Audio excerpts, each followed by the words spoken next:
A'udzubillahiminasyaitonirrajim. Bismillahirrahmanirrahim. Assalamualaikum warahmatullahi wabarakatuh.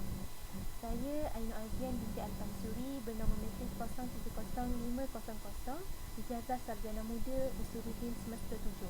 Saya akan membentangkan mengenai tajuk Al-Khafifiyah bagi subjek tasawuf perbandingan IUF 4163. Baiklah, ini merupakan gambaran secara keseluruhan bagi pembentangan saya.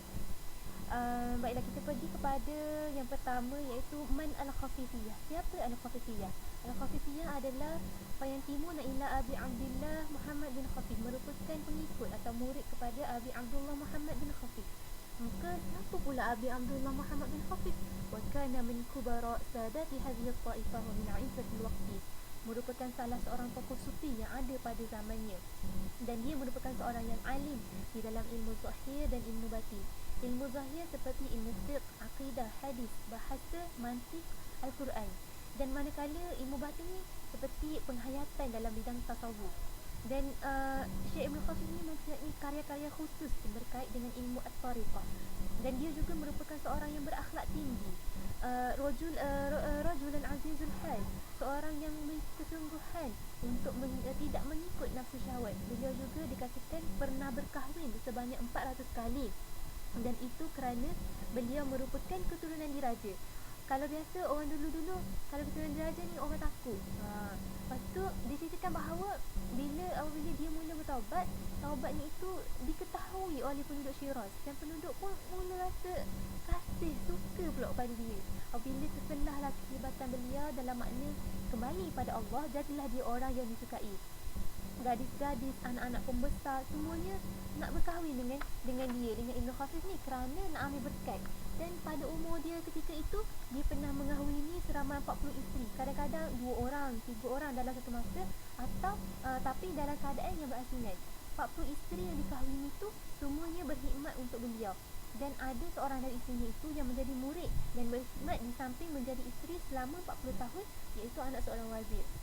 Kemudian kita lihat kepada hikayah An-Syakhsiyah di Syekh Ibn Khafif, yang mana saya ringkaskan di sini tentang pengakuan tentang peribadi Syekh Ibn Khafif ni yang disaksikan sendiri oleh isteri-isteri dia ni. Jadinya isteri-isteri ini bersepakat, wa qad ittafaqna jami'an ala annahunna lam yakun qad ra'ayna asy-syekh abadan fil khalwah bi hukmi asbab syahwah. Jadinya mereka ni semua bersepakat yang Syekh Ibn Khafif ni bahawa sepanjang Syekh berkhulwah atau bersendirian atau bersama dengan isteri dia, dia tak pernah sekalipun ketika dia bersama-sama dengan isteri dia adalah dengan tujuan syahwat. Maka lahir rasa ragu, rasa takjub dalam hati isteri-isteri dia ni, dan mereka kata mereka tak tahu apa rahsia Syekh kecuali anak wazir, sebab dia tak bercerai dengan Syekh dan dia adalah orang yang paling dikasihi. Dan apabila ditanya kepada anak wazir tu, saya ringkasnya dapat diketahui anak wazir menceritakan bahawa secara kesimpulannya Syekh ni sebenarnya, Syekh Ibn Khafif ni sebenarnya seorang yang sentiasa berusaha untuk mengawal nafsu dia. Nak ceritanya, dia cerita tentang mujahadah dia mengawal hawa nafsu dia, dan hasilnya dia memiliki satu akhlak yang begitu baik, akhlak yang tinggi. Walau bagaimanapun, kalau kat sini kita nak cerita tentang penghayatan kesufian tasawuf dia berkaitan dengan aspek al-ghaibah wal hudur. Aspek al-ghaibah wal hudur ni juga ada pada ahli sufi yang lain, tapi yang paling ketahui tu yang pada Syekh Ibn Khafif ni. Jadi masyrabah at-tariqah al-khafifiyah, doktrin atau ajaran yang dibawa al-khafifiyah dapat kita tengok kat sini, iaitu al-hudur wal ghaibah. Jadi semua murid-murid dia ni diberi pendidikan supaya timbullah konsep al-ghaibah wal hudur. Bila kita sebut pasal al-ghaibah wal hudur, mestilah kita nak tahu apa itu al-ghaibah, apa itu al-hudur. Jadi kita tengok kepada perbincangan al-kalam fil ghaibah wal hudur. Dekat sini kita tak boleh nak tengok dari aspek dari segi literal saja. Kita kena tengok dari aspek yang lain. Sebab kalau kita tengok dari aspek yang literal, al-ghaibah wal hudur, ghaibah adalah hilang, al-hudur hadir. Okey, macam mana? Hadhihi ibarat tarduha mithlu aksiha. Ia seiringan sebenarnya antara satu sama lain. Makna pertama sama dengan makna yang kedua. Dia merupakan dua perkataan yang lafaz ni bertentangan tapi maksudnya yang sama. Jadi kalau kita tengok kat sini, kita kena tengok dari aspek yang lain. Apa itu hilang, apa itu maksudnya hudur. Kita tengok daripada segi literal saja, sebab kita tak akan faham. Jadi inilah istilah, sebenarnya istilah yang masyhur yang digunakan oleh salaf sufiah. Jadi Kalau kita tengok kat sini satu-satu, al-hudur apa maksudnya? Fal muradu min al-hudur huduril qalbi bi dilalatil yaqin hatta yasir al-hukmi al-ghaibi lahu mithl husnil aini. Maksud al-hudur di sini adalah hati merasa hadir dengan yakin, hati rasa yakin sangat tanpa ragu-ragu, sehingga perkara yang tak dapat dilihat oleh mata kepala seolah-olah keadaannya sama macam ada depan mata kita, seolah-olah dapat kita lihat. Contohnya macam khusyuk dalam solat, rasa yakin pada Allah tu Maha Kuasa. Rasa waktu solat tu rasa Allah tu hadir bersama-sama kita. Dalam hati tu rasa macam Allah hadir bersama-sama kita. Betapa kita jadi khusyuk sebab kita rasa Allah tu ada depan mata kita, seolah-olah kita nampak Allah waktu kita tengah solat. Sampaikan kita jadi khusyuk sangat dalam solat. Contohnya macam tu. Okey. Seterusnya kita pergi kepada makna al-ghaibah. Wal muradu min al-ghaibah ghaibatul qalbi amadun al-haq ila haddin an yaghiba an nafsihi hatta annahu bi ghaibatihi an nafsihi la yara nafsihi. Maksud kat sini hilang. Hilang, tapi kita kena faham dari aspek yang lain. Hilang kat sini macam mana? Hilang hingga ke peringkat hilang kesedaran ingatan terhadap diri dia sendiri. Dia rasa yakin terhadap kebesaran Allah hingga hilang kesedaran pada diri dia. Dia asyik, selalu asyik dan tenggelam. Dia tak sedarkan diri dia. Contoh, ambil si Jane waktu Convo, waktu nak naik pentas, tak nampak dah orang lain. Orang lambai pun dah tak nampak dah, sebab dia fikir kejaran dia hanya nak naik pentas tu je. Jangan sampai pagi jatuh kena molek sempurna. Itu perasaan kita. Sama juga macam rasa wujud Allah tu. Rasa wujud Allah tu sangat jelas hingga hilang hirauan atau tumpuan pada diri dia.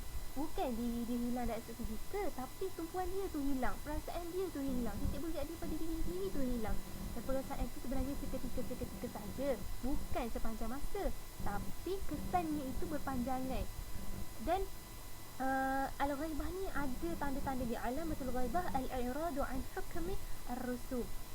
Iaitu tak hiraukan perkara-perkara yang berkaitan dengan luaran. Hati kita tu hanya fokus tumpu pada Allah. Hati tu hanya dengan Allah je.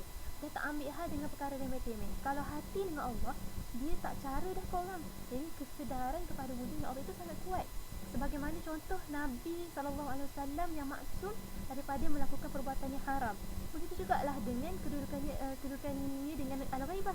Bila al-ghaibah bin nafsi, al-ghaibah anin nafsi, hilang kesedaran kita terhadap diri kita. Mestilah ketika itu kesedaran ingatan kita kepada Allah tu, pada makna wujudnya Allah tu sangat kuat. Jadi dalam konteks kita kena faham dalam konteks tasawuf, yang bila kita kuat ingat pada Allah sehingga kita lupa pada diri sendiri. Itu yang dimaksudkan dengan al-ghaibah. Seterusnya al-ghaibah ni bila kita kata famalikul qalbi huwa Allah azza wa jalla. Famadha qahara jazbatu min jazabati al-haq jalla jalala qalbut talib. Ianya maka yang maha memiliki hati kita tu, yang mentadbir hati kita tu Allah Subhanahu Wa Taala. Orang yang mentadbir hati kita, yang memiliki hati kita ketika ghaibah tu adalah Allah, bukan diri kita sendiri. Hati kita ni dalam hadis sebut berbolak-balik di antara jari jemari Allah yang bernama Ar-Rahman. Baina asabi'ir Rahman. Allah ubah apa sahaja sebagaimana yang Allah kehendaki. Lepas tu kalau kita rasa hati kita telah ditadbir oleh Allah, sehingga segala apa yang kita nak tu bertepatan dengan yang dikehendaki oleh Allah, pada ketika itu barulah kita rasa sedar, baru kita rasa hudurul biqalbi. Dalam Al-Quran disebut walladzina amanu asyaddu hubban lillah, orang-orang yang beriman sangat kasih pada Allah. Kasih bagaimana? Kasih pada diri. Kita kasih pada diri, tapi kasih pada Allah tu mengatasi kasih pada diri sendiri. Kasih pada Allah tu lagi kuat. Jadinya bila rasa kasih Allah tu bila dah memuncak, dia akan hilang rasa kasih terhadap diri sendiri. Dia akan sampai ke peringkat al-ghaibah. Jadi maksudnya al-ghaibah dan hadir hudur hati ni sama je lah maksudnya. Apabila seseorang itu betul-betul dapat hilangkan atau menyisihkan menyisihkan perasaan, kesedaran perasaan terhadap diri dia sendiri secara sempurna, maka itulah yang dikatakan sebagai hudur. Ghaibah itulah hudur sebenarnya, sebab ghaibah merujuk pada makna hilang tumpuan pada diri sendiri. Bila hilang tumpuan atau ingatan pada diri sendiri, jadi kita akan tumpu ingatan kita pada Allah. Dan bila tumpu ingatan kita hanya pada Allah, itu yang dikatakan sebagai hudur. Jadi pada ketika itu hilanglah rasa bersekutu, perasaan sekutu dalam hati kita tu, perasaan berbelah bagi dalam hati kita tu, perasaan tu perasaan apa, nak menyadarkan sesuatu itu pada diri kita. Kita akan hilang semua perasaan tu. Jadinya sekarang ni bila kita tahu Allah suruh kita ibadat, kita rasa macam nak makan, nak pergi tidur, nak rehat. Lepas tu kalau kita nak belajar, kan ibadat juga. Jadinya kita tak anok lah, macam kita macam-macam alasan, nak rehat lah, letih lah, apalah, semuanya aku letih lah, aku penat lah, semuanya aku kan, sebab diri kita. Ini yang dikatakan sebagai asyarikah, sekutu. Ada perasaan sekutu dari kita. Bukan sekutu tu maksud dia kita ni syirik, keluar daripada Islam. Bukan. Perasaan itu perasaan yang menyekutukan antara ingatan terhadap diri kita dengan ingatan kita pada Allah. Perasaan menyekutukan dalam ingatan. Jadi ingat pada diri, ingat pada Allah, dan lebih kuat ingat pada kita lagi. Jadi lebih utama kita lagi. Hanya mungkin kalau macam tu tak ada timbul lah makna ghaibah. Maka hak yang dikatakan al-ghaibah ni apabila hilang perkara, apabila hilang benda semua tu, kiranya tak ada dari kita. Hak ada ni hanyalah Allah. Kita pergi belajar buat ibadat, hanya Allah. Pergi makan pun hanya Allah. Tak timbul apa tentang nak hak kita. Semuanya sebab Allah. Jadinya jadinya kalau macam semua perkara tu kita tak sandarkan setiap perbuatan tu pada diri sendiri, tapi kita letak, kita nampak tu semuanya ditakbir oleh Allah. Betul. Contohnya sama yaqulu wahid min masyayikh rahimahullah. Dia kata wali fuadu wa anta maliku bila syarika fataifa yang qasimu. Aku, hati aku dan engkau lah yang memilikinya ya Allah. Tanpa aku tak ada sesuatu yang baginya yang boleh tak ada sekutu baginya. Macam mana dia boleh berbelah bahati? Apabila hati tu tak ada lagi pemilik saya pada Allah, apabila Allah menghilangkan seseorang itu daripada kesedaran ingatan terhadap hati dan diri dia sendiri, atau Allah menghadirkan ingatan atau kesedaran terhadap dirinya sendiri, maka pada ketika itu jadilah Allah sahaja yang mentadbirnya dan mengurusnya, bukanlah lagi kita. Inilah dia kesimpulan perjalanan orang-orang yang salaf sufiyah yang berkaitan dengan istilah al-ghaibah wal hudur ini. Okey, seterusnya kita pergi kepada perbincangan bahawa dalam kalam ini ada dua kumpulan, yang mana pada masyayikh ada perbincangan dalam perkara ini. Setengah kumpulan dia mengutamakan perasaan hudur hati daripada kita melanya perasaan ghaibah. Dia dalam diri dia ada kadang-kadang bila perasaan ghaibah mari, perasaan hudur mari tak. Setengah masyayikh kata utamakan perasaan hudur hati, jangan lanya perasaan ghaibah tu. Setengah kumpulan kata beri keutamaan pada makna ghaibah tu, bila dia mari tak payah cara tinggal perasaan hudur tu. Jadinya pelbagai bentuk tabiah diri dari masyayikh pada murid dia. Ada guna yang pertama, ada yang guna kedua. Semuanya untuk mencapai matlamat yang satu sahaja, iaitu hudurul qalbi ma'allah. Hati yang beri tumpuan pada Allah semata-mata. Jadi kalau kita tengok sini, kumpulan yang mengutama mendahulukan al-ghaibah ke atas hudur, Ibnu Atta, Al-Husin bin Mansur, Abu Bakar Syubli, Bandar bin Husin dan seterusnya.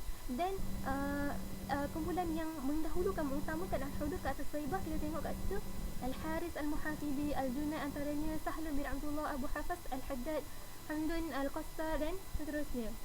Kemudian khulasah kesimpulan bagi tajuk ini, wa faidah al-ghaibah al-hudur wal ghaibah bidun al-hudur dunun. Maksudnya kalau kita tahu ghaibah ni satu penghayatan rohani, bukannya satu perbuatan luaran atau perasaan hati. Perlu rujuk pada makna ghaibah itu sendiri. Makna hudur itu apa? Makna ghaibah itu apa? Kalau kita hanya faham ghaibah itu dengan makna hilang, tanpa kita rujuk pada makna istilah, jadi kita akan hilang punca, kita akan keliru, kita akan tak faham. Jadi al-ghaibah itu sebenarnya, al-hudur itu sebenarnya adalah faedah dia. Faedah al-ghaibah ni sebenarnya al-hudur itu sendiri. Kata Syekh, ghaibah ni kalau kita sangka ia sebagai satu keadaan ghaibah tapi tanpa ada rasa ingat kepada Allah yang kuat sehingga lupa yang kita ingat terhadap perkara selain daripada Allah, maka ia merupakan satu kegilaan.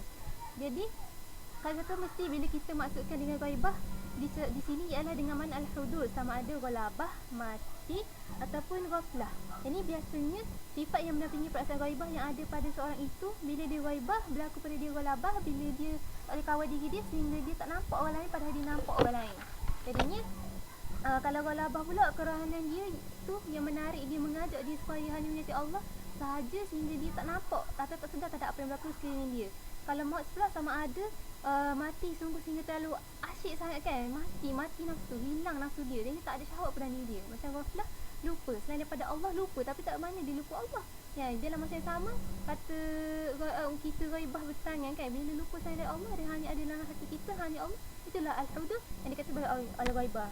Sekian saja perbantangan saya tentang al-khafifiyah.